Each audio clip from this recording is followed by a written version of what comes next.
नमस्कार दोस्तों, अब हम वाक्य पढ़ेंगे। वाक्य के तीन प्रकार होते हैं, साधारण या सरल वाक्य, मिश्र वाक्य और संयुक्त वाक्य।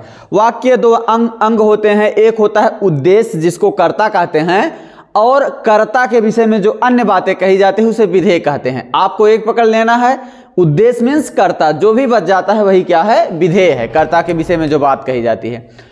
सरल या साधारण वाक्य बहुत आसान है, बहुत लोगों को कठिन लगता है, बहुत आसान है। सरल या साधारण वाक्य वहां होता है जहां पर एक कर्ता होता है और एक कर्ता के विषय में जो कही जाते हैं। उद्देश्य माने कर्ता, जैसे सीता पत्र लिखती है, सीता यहां उद्देश्य है और पत्र लिखती है क्या है, विधेय है। मिश्र वाक्य देखिए, मिश्र वाक्य वहां होता है जहां पर एक प्रधान वाक्य होता है तथा उस पर आश्रित एक वाक्य होता है।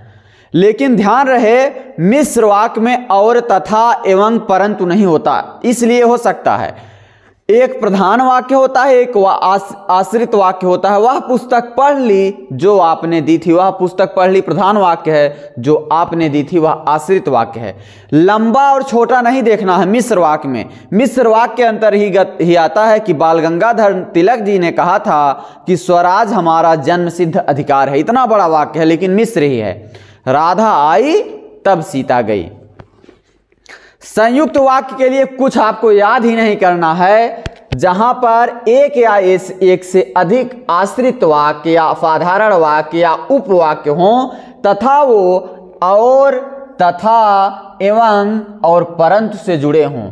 दो वाक्य हों किससे जुड़े हों, और, तथा, एवं, परंतु से जुड़े हों, वहां पर संयुक्त वाक्य होता है।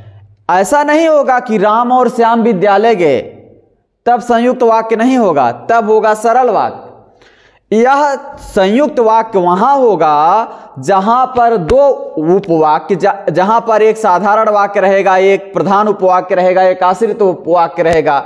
दो वाक्य रहेंगे लेकिन वो जुड़े किससे रहेंगे, और, तथा, एवं और परंतु से जुड़े रहेंगे। ये नहीं कि किसी भी वाक्य में और, तथा, एवं, परंतु आ गया तो आप संयुक्त वाक्य लगाएंगे।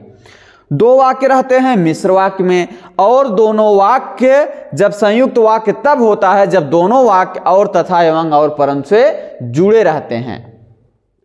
जैसे राधा गा रही थी और मोहन नाच रहा था। मोहन लड़का परिश्रमी है और वह ध्यान से पढ़ता है। यह नहीं कि राधा और मोहन पढ़ रहे हैं, यहां संयुक्त वाक्य नहीं होगा।